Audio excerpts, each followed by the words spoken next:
Thank you. Thanks to Stop the War for inviting me. I visited Libya twice over the past 6 months of the crisis. The first time I was on a peace mission, and the second time I was a correspondent for Press TV, and I also did some reporting for Russia Today. I left just after the so-called fall of Tripoli, and I was there during that horrendous week of the fighting in Tripoli.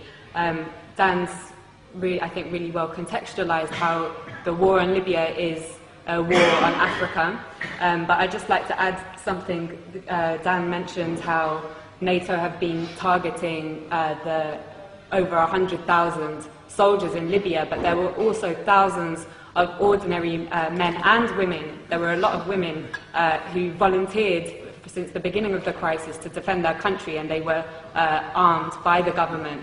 And during that week in Tripoli, when the fighting began, I witnessed how ordinary men and women took up the weapons that they had been trained to use during that 6 months to defend their country.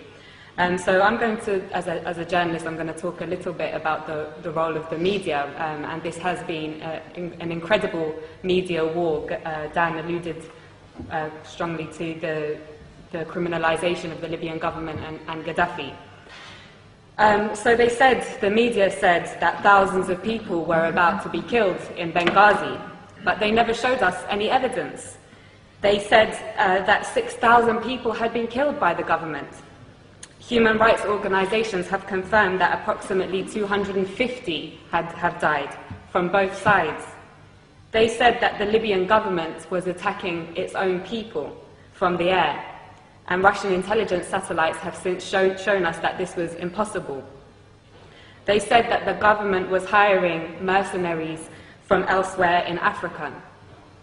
They never showed us the evidence. Instead, we saw the videos of black Libyans and other black Africans being lynched in public squares by NATO's ground troops, the rebels, with scores of people filming on their mobile phones and Western special forces looking on. They said that Gaddafi was hated by his people, but they never showed us the 1.7 million people in a country of 6 million in Green Square on July the 1st, or the masses in Tarhuna, in Sabha, in Beni Walid, in Sirte, and across the country who demonstrated to pledge their allegiance to their leader and to the Jamahiriya. They never showed us the masses, as I said, of ordinary men and women who had accepted the government's offer of weapons to defend their families, neighborhoods, and country from people who wished to condemn them to enslavement, to imperialism. They said they were targeting Gaddafi's military forces. They ignored the 33 children, 32 women, and 20 men who I saw buried in the small and traditional port town of Majer in Zlitan in early August. They said on August 20th or the 21st that Tripoli fell without resistance. But they didn't tell us that in 12 hours alone, 1,300 people were massacred in that city and 900 were injured. They said that Tripoli fell without resistance and that Saif al-Islam had been arrested and captured, and that Gaddafi's compound Bab al-Ziza was taken by the rebels. But despite that, Saif al-Islam himself showed up in the hotel where I was trapped and took a group of journalists outside to see with their very own eyes. They didn't show us the thousands of people filling Bab al-Ziza and the streets of Tripoli waving the green flag on the night of August the 22nd. They said that Tripoli fell without resistance. But they didn't show us that in the 24 hours after those journalists from all the West's major networks had seen that site, that Bab al-Ziza alone was pounded 63 times with NATO bombs. They didn't show us how all the gatherings of the people to defend their capital, from those who wished to send them back to the times of colonial puppet King Idris, were attacked with missiles and Apache gunships. They didn't show us how the brave people of Abu Slim, the poorest area in Tripoli, and the staunchest area of support for Gaddafi, resisted for 5 days until on August 24th, NATO attacked anything that moved and piles of bodies lined the streets. They told us that the country was liberated. 6 weeks later, the rebels have conceded that they won't be able to move their headquarters to the capital. And that they told, the rebels have confirmed, I think it was today, that they won't be able to take Bani Walid, and Sirte also remains strong. So, Gaddafi, mass murderer, hated by his people so much that they would beg NATO to bomb their own country, hated so much that the capital city fell without resistance. Or NATO, mass murderer, killing the Libyan masses because they would die for their leader, just like in Tripoli. I know which one we have mountains of evidence for. In fact, there is so much evidence that even the Conservative Party's own mouthpiece, The Telegraph, has been unable to hide from it. Amongst their numerous reports showing that the rebels lack the popular support that Gaddafi enjoys, one article published this week reported what I heard throughout my stay in Tripoli. A resident of Sirte, Susan Farjan, said, "We lived in democracy under Muammar Gaddafi. He was not a dictator. I lived in freedom. Libyan women had full human rights. It isn't that we need Muammar Gaddafi again, but we want to live just as we did before." In the same article, 80-year-old Mabruka says, "Life was good under Gaddafi. We were never afraid." Again, in the same article, another elderly lady says, "They are killing our children. Why are they doing this? For what? Life was good before." And yet another says, "Everyone loves Gaddafi, and we love him because we love Libya. Now the rebels have taken over, we might have to accept that, but Muammar will always be in our hearts."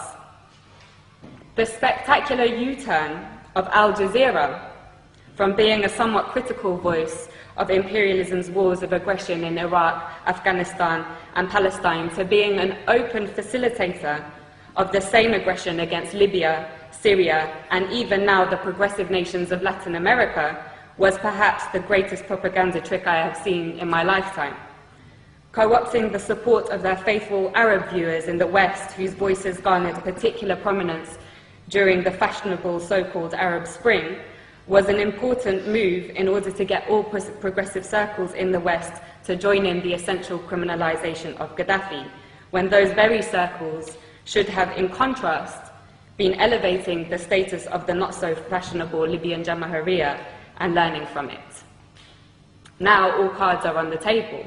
Al Jazeera's Director General Wada Kanfar has resigned following the release of WikiLeaks cables, which revealed he has been taking orders from none other than the CIA. He has been replaced by a member of the Qatari royal family, which has been heavily engaged in the war against its fellow Arab brothers and sisters in Libya.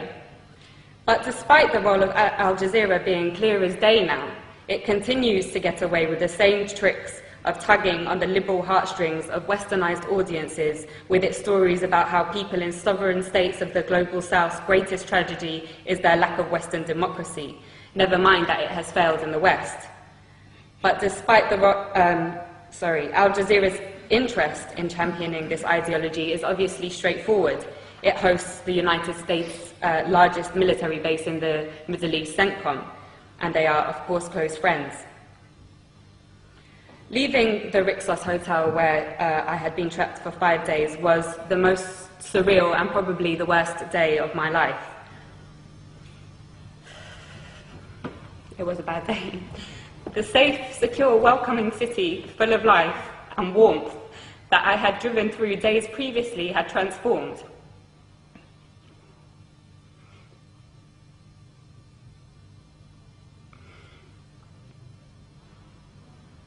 It lay in ruins, and you could not look in any direction without seeing guns or heavy weaponry. Many people had gone into hiding, been killed, and thousands of others had fled. And the people that I knew who remained, who had been the very people who had helped me to learn about the glorious recent history of Gaddafi's Libya, were inevitably traumatized and in a complete state of shock. Libya reached a point, as Dan said, of having the highest standard of living in Africa, a high level of literacy, universal healthcare, and free university education, a high status for women, in society and the greatest degree of equality for the large black population in the whole of North Africa and the Middle East. Those 40 years of revolutionary achievements have now been reversed. And for what?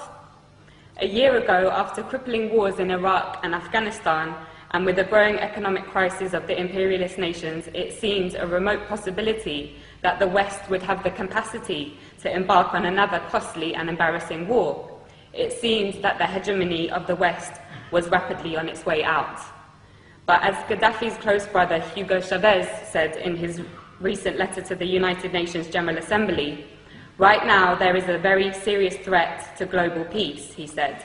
A new cycle of colonial wars which started in Libya with the sinister objective of refreshing the capitalist global system, end quote.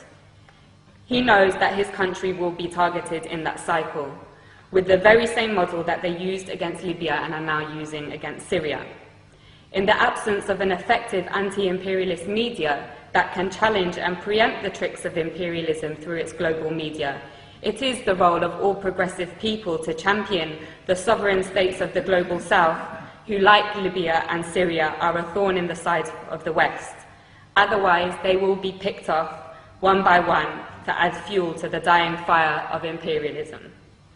And on that note, I want to end with my wholehearted thanks to the heroic Green Libyan resistance, which continues to amaze the world in their ability to stave off the world's most powerful military machine.